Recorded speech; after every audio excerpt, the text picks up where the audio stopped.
La dispersión de la luz es el fenómeno por el cual distintas longitudes de onda se refractan con ángulos distintos al atravesar medios materiales.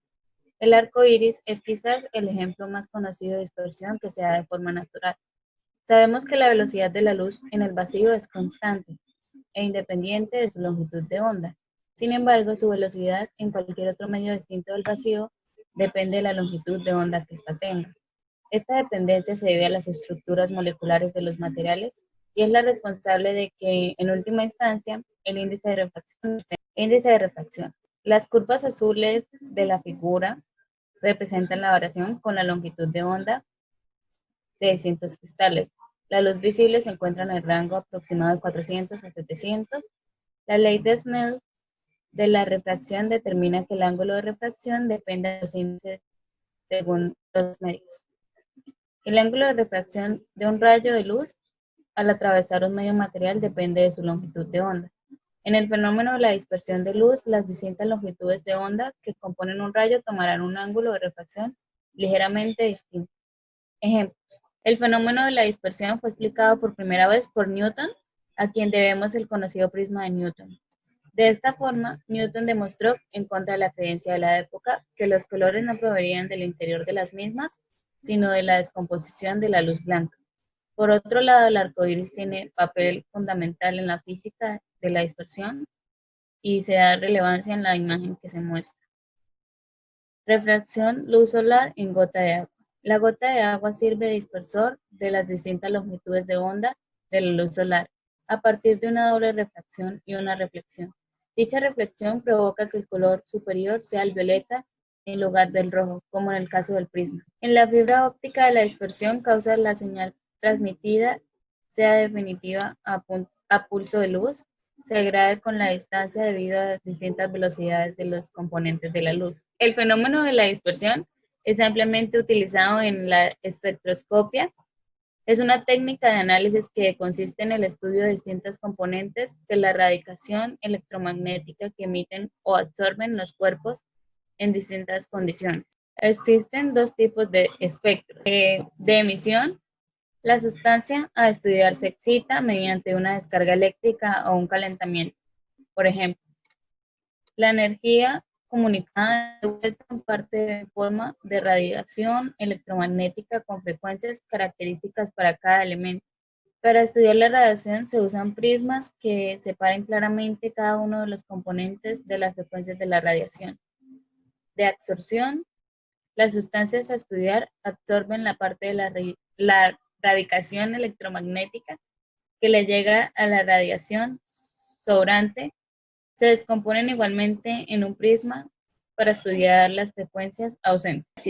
Es un fenómeno que tiene lugar cuando la luz atraviesa un orificio o rendija muy pequeños, ya que se deforman. A partir de allí se abrirán como los faros de un carro en la noche, ya que el orificio actúa como un nuevo emisor. Por tanto, se hace que la luz no se concentre en un punto fijo, sino que se disperse formando un disco de aire, como podemos ver en la diapositiva. Este fenómeno se divide en dos tipos: la difracción de Fraunhofer o difracción de campo lejano, en la cual el foco o fuente de luz se encuentra lejos del obstáculo, por lo tanto refleja ondas planas. A su vez, este tipo de difracción se divide en otros tipos, dependiendo del estilo del orificio, como una sola ranura, rendijas paralelas, abertura circular o abertura rectangular. Y el otro tipo de difracción es la difracción de Fresnel o la difracción de campo cercano, la cual es contraria a la difracción de Fraunhofer, y en esta el foco de luz se encuentra muy cerca del obstáculo, formando este patrón. Este tipo de difracción es muy común en la fotografía al momento de ubicar la nitidez de la foto. La interferencia en física es un fenómeno en el cual dos ondas se superponen para formar una onda resultante de mayor, menor o igual amplitud. Este efecto lo podemos ver en todo tipo de ondas, pero nos enfocaremos en las ondas de luz. El fenómeno se puede interpretar como la suma de dos ondas, dando el valor total de la onda. Existen dos tipos de interferencia: la constructiva y la destructiva. La constructiva es cuando los picos y los valles de las ondas coinciden generando una onda mucho más amplia, como vemos en la imagen. Lo que quiere decir que ambas ondas se combinan creando una más grande y con mayor efecto, que en ese caso sería la onda morada que se ve en la imagen. La destructiva es cuando dos ondas están fuera de fase o opuestas, como vemos en la imagen, haciendo que en el momento que se encuentre la onda se anule. En otras palabras, no hay onda. Podemos comprender mejor la interferencia realizando el experimento de las dos rendijas. Si se provoca una onda circular en el agua, esta onda pasa por dos rendijas y como resultado podemos ver la superposición de las ondas hasta la pantalla que vemos en el fondo, teniendo una mayor amplitud cuando se chocan contra la pared.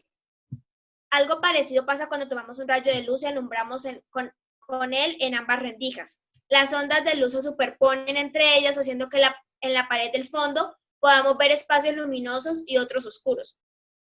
Los espacios luminosos son los lugares donde las ondas se refuerzan y donde se produce una interferencia constructiva. En los espacios oscuros se produce una interferencia destructiva. Un efecto similar se produce cuando la luz se refleja a través de una superficie con surcos paralelos, como es el ejemplo del plástico de un CD. Cada surco refleja la luz un poco desfasada respecto al surco vecino y produce interferencia cuando se superponen en el espacio. Los surcos juegan el papel de las rendijas paralelas y producen la descomposición de los colores.